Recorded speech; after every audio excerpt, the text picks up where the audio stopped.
नमस्कार दोस्तों, मेरी YouTube channel yes I can teachers tutorial में आप सभी का बहुत बहुत स्वागत है। दोस्तों, इस वीडियो में हम लोग इंग्लिश पेडागोजी के कुछ महत्वपूर्ण प्रश्नों को देखेंगे। ये सारे प्रश्न आपके सहायक शिक्षक भर्ती 2023 में आए हुए हैं। मतलब इस वीडियो के माध्यम से हम सहायक शिक्षक 2023 के इंग्लिश पेडागोजी के क्वेश्चन को सॉल्व करेंगे।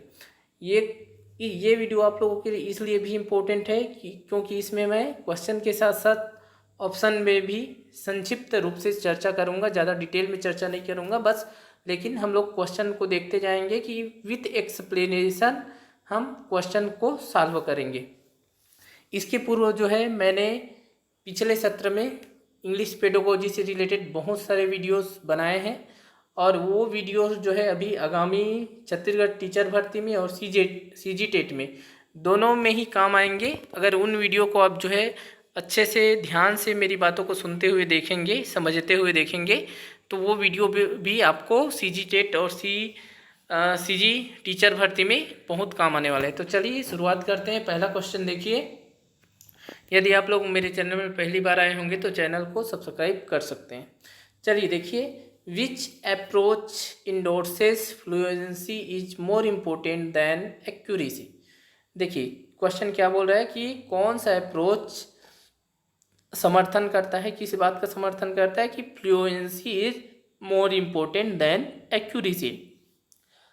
मतलब प्रवाह जो है ज़्यादा इम्पोर्टेंट है किसके तुलना में, शुद्धता की तुलना में। इसका हिंदी ट्रांसलेट कर दिया हूँ मैं। तो देखिए ऑप्शन है हमारा A grammar translation, B total physical response approach, C functional approach, D communicative approach.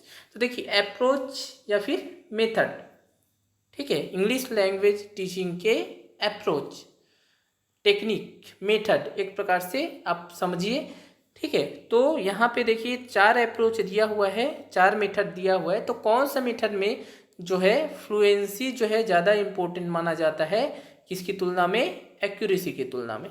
तो ऑप्शन है यहाँ पे देखिए A grammar translation, B total physical response, C functional approach, D communicative approach. तो देखिए इसका आंसर है हमारा कम्युनिकेटिव अप्रोच, है ना। कम्युनिकेटिव अप्रोच का मतलब कि हम भाषा को जब कम्युनिकेशन के जरिए सीखते हैं तो वो हमारा कौन सा अप्रोच होता है, कम्युनिकेटिव अप्रोच होता है, ठीक है। जब हम इंग्लिश लैंग्वेज को ग्रामर ट्रांसलेशन के जरिए सीखते हैं तो वो हमारा कौन सा विधि होता है, वो हमारा होता है ग्रामर ट्रांसलेशन मेथड, है ना। सेंटेंस को ट्रांसलेट कर करके जब दूसरे भाषा को, देखिए फर्स्ट लैंग्वेज हमारा क्या होता है, मदर टंग, और सेकेंड लैंग्वेज जो हम सीखते हैं उसको ग्रामर और ट्रांसलेशन की मदद से जब सीखते हैं तो कौन सा अप्रोच कहलाता है, वो ग्रामर ट्रांसलेशन अप्रोच कहलाता है। टोटल फिजिकल रिस्पॉन्स क्या होता है, टोटल फिजिकल रिस्पॉन्स जब हम सेकेंड लैंग्वेज को सीखते रहते हैं तो कुछ फिजिकल एक्टिविटी के द्वारा भी हम सेकेंड लैंग्वेज को सीखने की कोशिश करते हैं। जैसे कि आपका छोटे बच्चों को हम लोग सिखाते हैं कि ओपन द डोर बोलेंगे बच्चे लोगों को और फिर उसको एक्टिविटी कराएंगे, open the door, close the door, close the door का एक्टिविटी कराएंगे, स्टैंड अप बच्चे लोग बैठे हैं उसको खड़े करवाएंगे, सिट डाउन बच्चे लोग को बैठने के लिए बोल देंगे। तो ये सब में क्या हो रहा है, फिजिकल रिस्पॉन्स हो रहा है ना। बच्चे लोगों को फिजिकल रिस्पॉन्स के जरिए हम सिखा रहे हैं, ठीक है। और हैंड्स अप, हैंड्स डाउन, तो ये सब क्या है, क्लोज योर आइज। तो इसमें क्या है, जब इस तरह के एक्टिविटी से हम जो है फिजिकल एक्टिविटी, फिजिकल रिस्पॉन्स के जरिए सिखाते हैं तो होता है हमारा total physical response. Functional approach में क्या होता है, फंक्शनल अप्रोच में इस बात को बताया जाता है कि लैंग्वेज जो है किस प्रकार से वर्क करता है, ठीक है। लैंग्वेज जो है किस प्रकार से वर्क करता है वो फंक्शनल अप्रोच में होता है। तो देखिए इसका आंसर हो जाएगा हमारा कम्युनिकेटिव अप्रोच। कम्युनिकेटिव अप्रोच में शुद्धता की तुलना में, एक्यूरेसी की तुलना में फ्लुएंसी को जो है ज़्यादा इम्पोर्टेंट देते हैं। अगला क्वेश्चन देखिए, the objective of remedial teaching is to give additional help to pupils who for one reason or another have fallen behind the rest of the class in the English language because।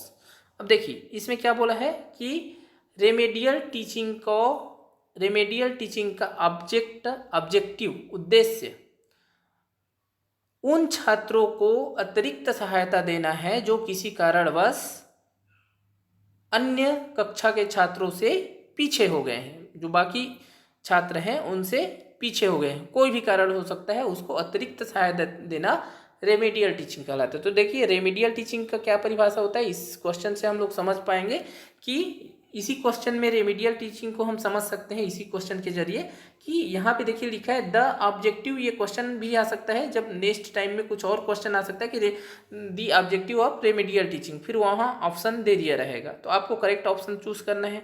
ठीक है, तो आप remedial teaching को समझिए। Remedial teaching क्या होता है, additional help देना, किनको, जो बच्चे कक्षा के अन्य बच्चे लोगों से पिछड़ गए हैं। ठीक है, और उसका कारण, पिछड़ने का कारण कुछ भी हो सकता है। तो रेमेडियल टीचिंग का उद्देश्य होता है उन बच्चों को जो किसी कारणवश अपने कक्षा के अन्य बच्चे लोगों से पिछड़ गए हैं उनको अतिरिक्त सहायता देना, ताकि वो बच्चे अपने कक्षा के अनुरूप अपने बाकी बच्चे लोगों के समान उन लोग भी जो भी सिखाना है उसको सीख पाए। तो देखिए यहाँ पे इस क्वेश्चन में क्या पूछा गया है कि यहाँ पे बताया गया है कि रेमेडियल टीचिंग का उद्देश्य है कि उन बच्चों को अतिरिक्त सहायता देना जो बच्चे किसी कारणवश अन्य कक्षा के अन्य बच्चों से पिछड़ गए हैं। ठीक है, अब यहाँ पे उसको पूछा है कि इसका कारण क्या है। यहाँ पे देखिए लिखा है बिकॉज, है ना। अब ऑप्शन ए दिया है सम में हैव अ पुअर मेमोरी। क्या दिया है, सम में हैव अ पुअर मेमोरी, कि हो सकता है कि बच्चे की जो दिमाग की क्षमता है ना, याददाश्त क्षमता है वो कमज़ोर हो। तो ये कारण है क्या, तो देखिए ए ऑप्शन है। बी दिया है सम में have a poor level of motivation, मतलब कुछ बच्चे ऐसे हो सकते हैं जिसके में पुअर लेवल ऑफ मोटिवेशन हो, उसमें सीखने का जो मोटिवेशन हो वो जो है कम हो, सीखने की इच्छा उसमें कम हो। सी ऑप्शन क्या दिया है, सम में have a short span of attention in work situation और एसोसिएटेड बिहेवियर प्रॉब्लम्स, मतलब कुछ बच्चे ऐसे हो सकते हैं, बोल रहा है, जिसके कारण पिछड़ गए होंगे जिनमें अटेंशन इन वर्क सिचुएशन, मतलब कोई भी काम में ज़्यादा समय तक वो ध्यान नहीं दे पाते, एक ही चीज़ में, एक ही काम में ज़्यादा समय तक ध्यान नहीं दे पाते, मतलब उनका जो ध्यान है किसी एक ही वस्तु में ज़्यादा समय तक केंद्रित नहीं रहता है, उसका ध्यान जो है अलग अलग चीज़ों में जाते रहता है, या फिर किसी को इस बिहेवियर से रिलेटेड प्रॉब्लम हो। ठीक है, किसी बच्चे का जिसके कारण वो पिछड़ गए होंगे। तो डी ऑप्शन है all the above situations are possible. तो देखिए ये बच्चे लोगों को पिछड़ने का क्या कारण है, तो इसका आंसर क्या होगा, इसका आंसर हो जाएगा, देखिए अगर ऑप्शन को हम लोग देखे हैं अभी, तो ऑप्शन के हिसाब से अगर देखते हैं तो पहला ऑप्शन भी सही है, दूसरा ऑप्शन भी सही है, तीसरा ऑप्शन भी सही है, ये तीनों ही कारण हो सकते हैं किसी बच्चे के पिछड़ने का। तो इसलिए डी ऑप्शन दिया है कि उपरोक्त सभी, है ना, सभी परिस्थितियां, all the above situations are possible, है ना, ऊपर में जो भी सिचुएशन दिया है सब पॉसिबल है। तो इसलिए इसका करेक्ट आंसर क्या है, इसका करेक्ट आंसर आपका है option D, all the above situations are possible. दोस्तों यदि आपको वीडियो पसंद आ रहा होगा, यदि आपको क्वेश्चन मेरा समझाने का तरीका पसंद आ रहा होगा, तो वीडियो को लाइक कर दीजिएगा और अपने दोस्तों के पास शेयर कीजिएगा, और यदि कुछ करेक्शन की आवश्यकता है तो उसको भी आप कमेंट कर सकते हैं। चलिए तीसरा देखिए, रीड द गिवन स्टेटमेंट्स, है ना। अब देखिए यहाँ पे कथन को आपको पढ़ने के लिए बोला है। अब कथन दिया है, यहाँ पे 4 कथन दिया है, पहला, दूसरा, तीसरा, चौथा, और दिया है देखिए ऑप्शन है कि अगर पहला करेक्ट है, पहला इनकरेक्ट है तो ऑप्शन ए सही होगा, दूसरा इनकरेक्ट है तो बी, तीसरा इनकरेक्ट है तो सी, और चौथा इनकरेक्ट है तो डी। इस प्रकार का ये क्वेश्चन पूछा गया है। तो पहले अब हम स्टेटमेंट को पढ़ते हैं। पहला कथन क्या है, peer correction involves learners correcting each others mistake. देखिए पीयर करेक्शन में क्या होता है, पीयर करेक्शन में लर्नर एक दूसरे की गलती को सुधारने में सम्मिलित होते हैं। पीयर करेक्शन में क्या होता है कि जोड़ी में 2 सीखने वाले होते हैं जो एक दूसरे के गलती को क्या करते हैं, करेक्ट करते हैं, सुधारते हैं, ये होता है पीयर करेक्शन, है ना। वो लिखा है पीयर करेक्शन में सम्मिलित होता है कि जो सीखने वाला है एक दूसरे की गलती को सुधारे। दूसरा है self correction is when learners correct their own mistake. अब देखिए सेल्फ करेक्शन क्या होता है, सेल्फ करेक्शन तब होता है जब सीखने वाला अपनी गलती को स्वयं सुधारता है। ठीक है, तीसरा क्या दिया है, peer and self correction helps learners to become independent of the teacher and more aware of their own learnings need, है ना। अब देखिए पीयर करेक्शन और सेल्फ करेक्शन के द्वारा छात्र को स्वतंत्र इंडिपेंडेंट होने में सहायता मिलती है। ठीक है, टीचर के जगह में स्वयं इंडिपेंडेंट होने में सहायता मिलती है और मोर aware of their on learning needs, और जो सीखने वाला है ये भी जान पाता है कि उसको क्या सीखने की आवश्यकता है, उसके बारे में वो जान पाता है। तो तीसरा कथन का ये मीनिंग है। चौथा है learners do not know it is their mistakes themselves and do not correct them. अब चौथा कथन ये बोल रहा है कि लर्नर जो है अपनी गलती को नोटिस नहीं कर सकता, अपनी गलती को जान नहीं सकता है और ना ही उसमें सुधार नहीं कर सकता है। तो यदि आप चारों कथनों को मीनिंग को मैं बता दिया हूँ, तो चारों कथनों को देखेंगे तो पहला कथन भी सही है, दूसरा कथन भी सही है, तीसरा कथन भी सही है, जबकि चौथा कथन गलत है।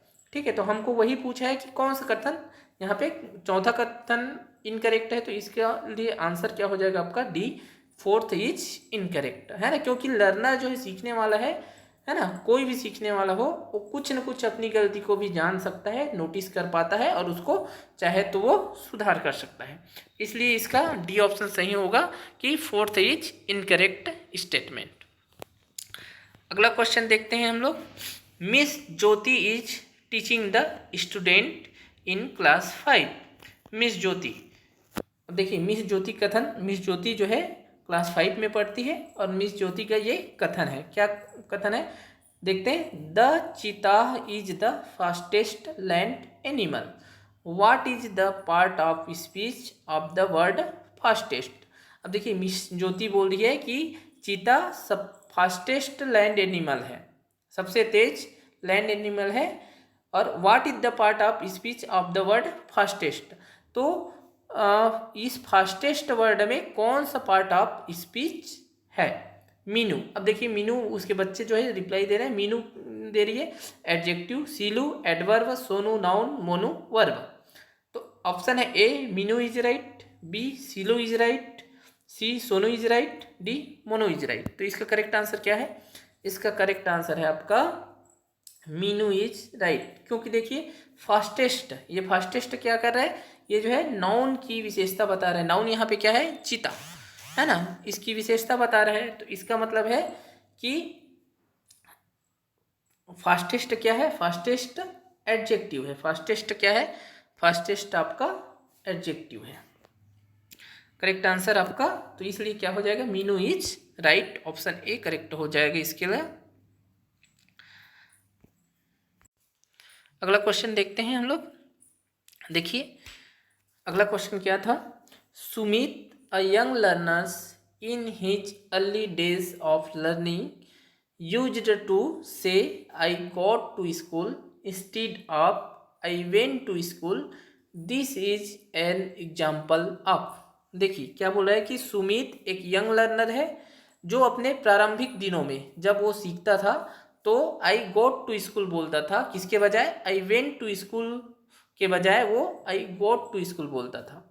तो ये जो है दिस इज एन एग्जाम्पल है ना, ये किसका एग्जाम्पल है ना। तो देखिए ऑप्शन है ए स्लीप, बी फॉसिलाइजेशन, सी डेवलपमेंट एरर, डी इंटरफेरेंस। तो देखिए अगर हम इसको समझे कि क्या गलती करता था वो, वेंट की जगह में क्या करता था वो, वेंट की जगह में गॉड बोलता था, है ना, गॉड बोलता था। जैसे प्ले की जगह, प्ले के बाद हम लोग जब पास्ट होता है तो उसको प्लेड बोलते हैं, है ना। तो ये भी वो क्या करते रहे, प्ले में जैसे ईडी जोड़ते थे वैसे इसमें भी क्या कर दे रहा है, वो गो में भी ईडी जोड़ दे रहा है।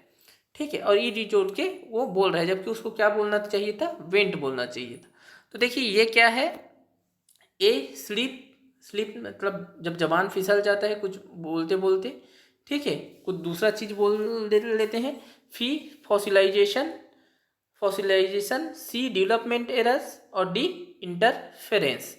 ठीक है, तो डेवलपमेंट एरर क्या होता है, डेवलपमेंट एरर होता है जब किसी दूसरे भाषा को सीखते रहते हैं, सेकेंड लैंग्वेज को सीखते रहते हैं, तो उसको सीखने में जिस प्रकार से फर्स्ट लैंग्वेज को सीखने में हम लोग गलती करते हैं, जब फर्स्ट लैंग्वेज को सीखते रहते हैं बच्चे, छोटे बच्चे जब अपनी मातृभाषा को सीखते रहते हैं, तो जिस प्रकार शुरुआत में थोड़े थोड़े गलती कर करके सीखते हैं, उसी प्रकार सेम सेकेंड लैंग्वेज को भी सीखते हैं तो कुछ गलतियां करते हैं, जिसको बोलते हैं डेवलपमेंटल एरर्स। ठीक है। और स्लिप क्या होता है, जैसे स्लिप बताया कि यदि आपको बोलते बोलते कुछ गलती से बोल डाले, है ना, तो वो आपका स्लिप, और मतलब इसको जबान फिसलना बोल सकते हैं एक प्रकार से। और है इंटरफेरेंस। इंटरफेरेंस क्या होता है, जब आप दूसरा भाषा सेकेंड लैंग्वेज को सीख रहे हैं और उसमें फर्स्ट लैंग्वेज के प्रभाव के कारण, ठीक है, फर्स्ट लैंग्वेज का प्रभाव पड़ता है सीखने में, दूसरे भाषा को सीखने में फर्स्ट लैंग्वेज का प्रभाव पड़ता है, तो वो होता है आपका इंटरफेरेंस। ठीक है। अब देखिए फॉसिलाइजेशन क्या होता है। फॉसिलाइजेशन होता है आपका जब आप कोई गलती सेकेंड लैंग्वेज सीख रहे हैं, सेकेंड लैंग्वेज की गलती आप हैबिचुअल करते हैं, हैबिट के कारण गलती करते हैं। आपको हमेशा याद, मतलब क्या है, एक हैबिट है कि आपको ऐसे करना है, और उस हैबिट के कारण आप जब गलती करते हैं तो उसको बोलते हैं फॉसिलाइजेशन, है ना, लैंग्वेज टीचिंग में। तो ये है आपका, जैसे कि ये क्या हो रहा है, गॉड, है ना, ये क्या है, हमको आदत है कि ईडी जोड़ने का आदत है, सेकेंड फॉर्म बनाना है वर्ब का, तो आपको ईडी जोड़ने का आदत है। अब ईडी जोड़ने का आदत है, उसके कारण क्या है कि गो का वेंट होना चाहिए, लेकिन गो का वेंट के बजाय आप क्या कर दे रहे हैं, ये सुमित क्या कर दे रहा है, ईडी जोड़ दे रहा है। तो ये किसकी गलती के कारण हो रहा है, ये हैबिचुअल गलती है, हैबिचुअल मिस्टेक है, हैबिट के कारण जो है ये गलती कर रहा है।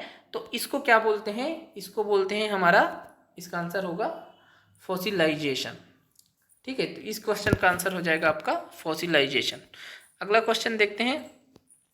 देखिए क्या बोला है, read the dialogue between miss Nancy the teacher and Shweta a student of class 1। Miss Nancy what kind of animal is a lion. Shweta फिर miss Nancy it sounds like child. Shweta wild. Miss Nancy that's right. In the given context the underlined sentence is an example of. देखिए क्या बोल रहा है कि आपको dialogue को, कथनों को पढ़ना है, किसके किसके बीच के, between miss Nancy the teacher and Shweta student of class 1। किनके किनके बीच को पढ़ना है, डायलॉग किनके किनके बीच हो रहा है, तो मिस नैन्सी जो कि टीचर है और श्वेता जो क्लास 1 की स्टूडेंट है, उनके बीच ये डायलॉग हो रहा है। क्या डायलॉग हो रहा है देखते हैं। Miss Nancy what kind of animal is a lion, कि पूछ रही है कि लायन जो है किस प्रकार का जानवर है। तो श्वेता पहले सोच के करके जवाब देती है, उसके बाद फिर मिस नैन्सी जो है उसको क्या करती है, मिस नैन्सी उसको थोड़ा सी बोलती है कि इट साउंड्स लाइक चाइल्ड, है ना, कि इसका साउंड जो है चाइल्ड के समान है। तब श्वेता क्या हो रही है, श्वेता जो है तुरंत रिप्लाई दे देती है wild. Miss Nancy that's right. In the given context the underline sentence is an example of. अब देखिए जब मिस नैन्सी उसके बाद बोलती कि सही है, ठीक है, तो इस जो दिया हुआ संदर्भ में जो अंडरलाइन सेंटेंस है, ये अंडरलाइन सेंटेंस है, ये जो है किसका उदाहरण है, ठीक है, मतलब ये किसका उदाहरण है। तो यहाँ पे इसमें जो है मिस नैन्सी जो है इस वर्ड, इस सेंटेंस के माध्यम से बच्चे के साथ क्या कर रही है। तो देखिए पहला ऑप्शन ए है encouraging, B prompting, C getting learners attention, D modelling, है ना। तो देखिए इनकरेजिंग मतलब मिस नैन्सी जो है श्वेता को प्रोत्साहित कर रही है, क्या इनकरेज कर रही है, तो ऐसा नहीं है। अगर मॉडलिंग को देखते हैं, मॉडलिंग मतलब जब किसी वस्तु, कोई चीज़ सिखाने के लिए, ठीक है, आप मॉडल बनाएंगे और मॉडल के माध्यम से किसी चीज़ को सिखा रहे हैं, तो वो होगा आपका मॉडलिंग, ठीक है। गेटिंग लर्नर्स अटेंशन, लर्नर का अटेंशन इस सेंटेंस के माध्यम से अपनी तरफ कर रही, क्या है ना, प्राप्त करने की कोशिश कर रही, क्या, तो ऐसा भी नहीं है ना। क्या कर रही है, देखिए इस क्वेश्चन का अगर आप ध्यान से देखेंगे तो इस क्वेश्चन के माध्यम से क्या कर रही है, मिस नैन्सी जो है श्वेता को इशारा कर रही है, या क्या कर रही है कि उसको याद दिलाने की कोशिश कर रही है कि जैसे वाइल्ड आंसर है, तो वाइल्ड आंसर कैसे में, इट साउंड्स लाइक चाइल्ड, है ना। तो जब ये चाइल्ड बोलती है तो उसको याद आ जाता है श्वेता को, और फिर वो रिप्लाई दे देती है वाइल्ड। तो इसमें क्या है कि उसको संकेत दे रही है, संकेत के माध्यम से उसको पुनः स्मरण कराने की कोशिश कर रही है। तो इसको इंग्लिश लैंग्वेज टीचिंग में इसको देखते हैं। यहाँ पे क्या हो रहा है, इसका आंसर हो जाएगा प्रॉम्प्टिंग। ठीक है, इसका आंसर क्या हो जाएगा, प्रॉम्प्टिंग। अगला क्वेश्चन देखते हैं हम लोग। In a language training session the trainer makes the following comment to a learner. देखिए, एक ट्रेनिंग सेशन में ट्रेनर जो है नीचे में जो दिया हुआ है कमेंट, है ना, एक सीखने वाला के बारे में निम्न कमेंट करता है। क्या करता है, देखिए, in some ways you gave an excellent presentation but you will need to speak more formally when you present it to all the teachers. That what aspect of speaking was he talking about? देखिए क्या बोल रहा है, एक training session में trainer जो है एक सीखने वाले के बारे में कमेंट कर रहा है।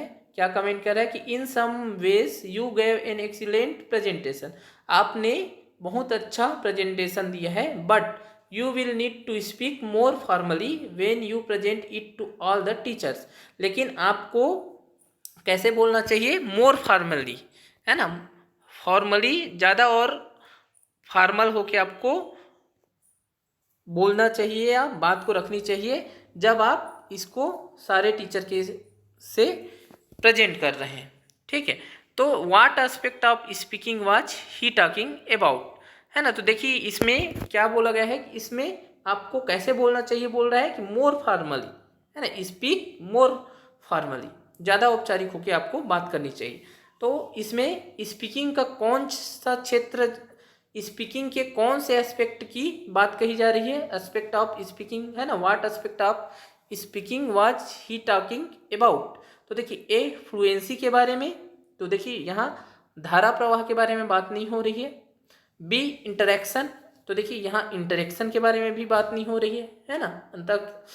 सी एक्यूरेसी, तो देखिए यहाँ शुद्धता के बारे में भी बात नहीं हो रही। क्या, देखिए डी एप्रोप्रिएसी, तो देखिए ये बात हो रही है एप्रोप्रिएसी की। तो करेक्ट आंसर क्या होगा, एप्रोप्रिएसी। एप्रोप्रिएसी मतलब कि आपको उचित तरीके से, मोर फॉर्मली, ज़्यादा फॉर्मल होके आपको बात को रखनी चाहिए बोल रहे हैं, मतलब एप्रोप्रिएसी, उचित तरीके से बात को रखनी चाहिए। तो इसका करेक्ट आंसर क्या हो जाएगा, डी हो जाएगा। अगला क्वेश्चन देखते हैं।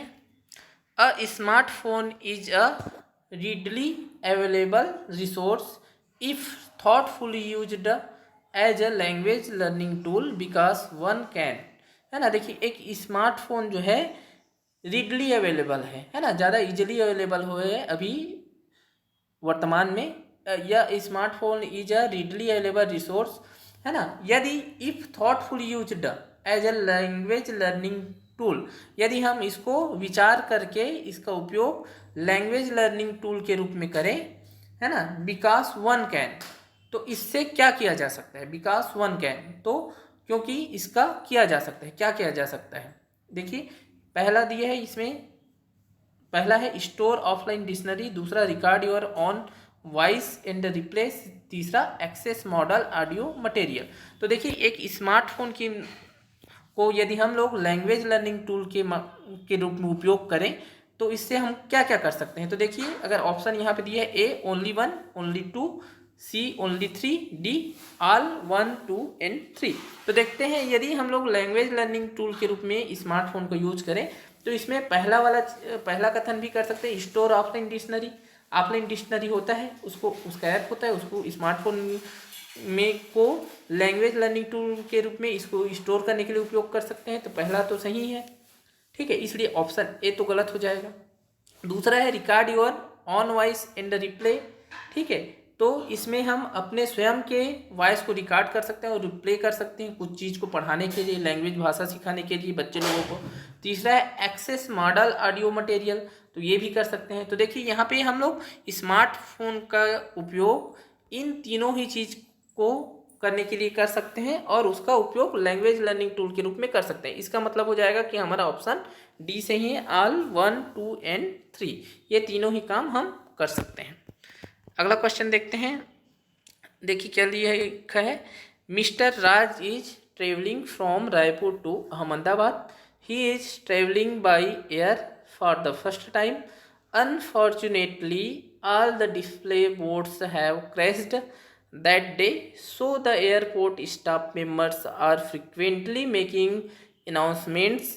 Among all the announcement, Mr. Raj is trying to get the details about his flight. So Mr. Raj is, अब देखिए इसमें क्या बोल रहा है कि मिस्टर राज जो है रायपुर से अहमदाबाद ट्रेवल कर रहे हैं और वह ही is travelling by air for the first time, वह एरोप्लेन के माध्यम से या पहली बार हवाई यात्रा कर रहा है। अनफॉर्चुनेटली दुर्भाग्यवश our display boards have crashed that day, है ना, दुर्भाग्यवश उस दिन जो डिस्प्ले बोर्ड लगा रहता है एयरपोर्ट का वो सारे क्या हो गए थे, क्रैश्ड हो गए थे, खराब हो गए थे। So the airport staff members are frequently making announcement, इसलिए एयरपोर्ट के जो स्टाफ मेंबर है वो लगातार अनाउंसमेंट कर रहे थे, है ना, और अनाउंसमेंट कर रहे थे मतलब कौन सा एरोप्लेन जो है कहाँ जाएगा, किस कैसे जाएगा। तो among all the announcement mister Raj is trying to get the details about his flight, मतलब अब उन सारे अनाउंसमेंट में अलग अलग एरोप्लेन की अनाउंसमेंट हो रहा था कि कौन कहाँ से जाएगा, उसमें मिस्टर राज क्या कर रहा है, trying to get the details about his flight, अपने फ्लाइट के डिटेल को जानने के लिए कोशिश कर रहा था। उसको ध्यान से सुन के वो राज क्या कर रहा था, अपने फ्लाइट के बारे में, अपने फ्लाइट के डिटेल के बारे में जानने की कोशिश कर रहा था, है ना। तो सो मिस्टर राज इज, अब मिस्टर राज क्या कर रहे हैं उसको देखना है। ए, है ना, इसमें लिसनिंग, है ना, किस प्रकार का सुन रहा है वो, ए लिसनिंग फॉर जिस्ट, है ना, जिस्ट के लिए वो लिसनिंग कर रहे हैं। B listening for specific information, specific information के लिए वो सुनने का काम कर रहा है। C listening for details, details सुनने के लिए काम कर रहा है। D listening to infer the attitude of the speaker, है ना, अब वो स्पीकर के एटीट्यूड को समझने के लिए, है ना, लिसनिंग कर रहा है। तो देखिए इसका आंसर क्या होगा, देखिए उसको क्या करना है, वो क्या कर रहा है, किस लिए सुन रहे हैं, वो trying to get the details about his flight, है ना, वो सारे फ्लाइट की डिटेल्स को जानने के लिए वो सुन नहीं रहे। वो किसके लिए सुन रहा है, केवल और केवल अपने फ्लाइट की जानकारी उसको प्राप्त करना है, इसके लिए सुन रहा है। इसका मतलब क्या है कि वो स्पेसिफिक इंफॉर्मेशन प्राप्त करने के लिए सुन रहा है, क्योंकि उसका फ्लाइट एक स्पेसिफिक है ना।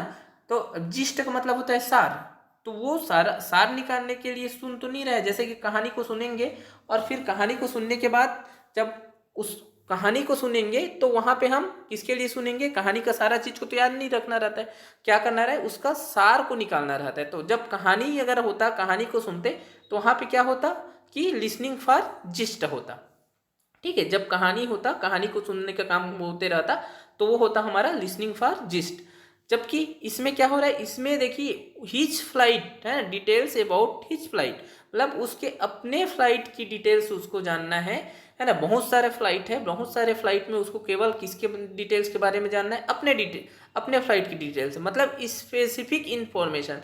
तो इसका करेक्ट आंसर क्या होगा, लिसनिंग फॉर स्पेसिफिक इंफॉर्मेशन। अब देखिए तीसरा ऑप्शन में दिया था लिसनिंग फॉर डिटेल्स, तो वो केवल भाई डिटेल्स जानने का कोशिश कर रहे हैं, लेकिन केवल और केवल अपना मतलब स्पेसिफिक इंफॉर्मेशन प्राप्त करने की कोशिश कर रहा है, अपने फ्लाइट के बारे में जानने की कोशिश कर रहा है, ना कि सारे डिटेल्स को। तो इसलिए सी भी हो जाएगा गलत, और ना एटीट्यूड ऑफ स्पीकर, तो ये तो गलत ही होगा, है ना। तो क्या आंसर होगा, लिसनिंग फॉर स्पेसिफिक इंफॉर्मेशन। ये रीडिंग के लिए भी आता है, लिसनिंग के लिए भी, ये यहाँ पे लिसनिंग का दिया है, रीडिंग के लिए भी ऐसा होता है, reading for gist, reading for specific information, types of reading में ये क्वेश्चन, इस टाइप के क्वेश्चन आते हैं। चलिए और देखते हैं अगला question. Mister Nitin brought some real text such as menus, timetables, leaflets, etc.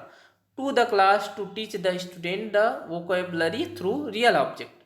These objects are card. देखिए नितिन क्या लाया है, नितिन कुछ वास्तविक टेक्स्ट लाया है, जैसे कि मेन्यू चार्ट है, मेनू है, टाइम टेबल है, पत्रक है, बहुत सारा पत्रक होता है ना, लिफलेट्स बोलते हैं जिसको। तो इस प्रकार से बहुत सारा रियल टेक्स्ट लाया है बच्चे लोगों को क्या करने के लिए, बच्चे लोगों को वोकेबलरी सिखाने के लिए। और किसके माध्यम से, तो देखिए यहाँ पे लिखा है through real object. Real object के मतलब वास्तविक वस्तुओं के माध्यम से वो वोकेबलरी सिखाना चाहते हैं बच्चों को। तो दीज ऑब्जेक्ट आर, जो ये रियल ऑब्जेक्ट है वो क्या कहलाते हैं यहाँ पे इंग्लिश लैंग्वेज टीचिंग में। तो देखिए ये रियलिया, बी फ्लैश कार्ड, सी चार्ट, डी मॉडल।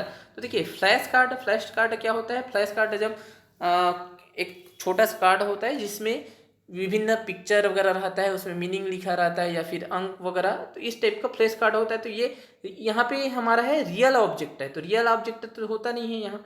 चार्ट है तो चार्ट में हम लोग रियल ऑब्जेक्ट नहीं रहते, चार्ट में पिक्चर वगैरह डायग्राम वगैरह इस टाइप का रहता है, तो ये चार्ट भी नहीं। क्या है मॉडल भी रियल ऑब्जेक्ट नहीं होता है।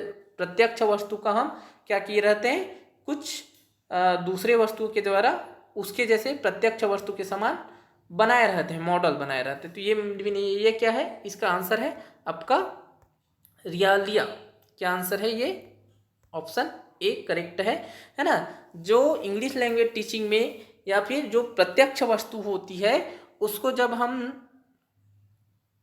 उसके माध्यम से कोई चीज़ को सिखाना चाहते हैं, वोकैबुलरी सिखाना चाहते हैं, ठीक है, तो उसको हम लोग उस रियल ऑब्जेक्ट को बोलते हैं रियलिया, है ना। ये ऑप्शन करेक्ट है। तो दोस्तों इस वीडियो में इतना ही। यदि वीडियो पसंद आए तो वीडियो को लाइक कीजिएगा, अपने दोस्तों के पास शेयर कीजिएगा, और इसी प्रकार के और वीडियो के लिए मेरे चैनल को सब्सक्राइब कीजिएगा।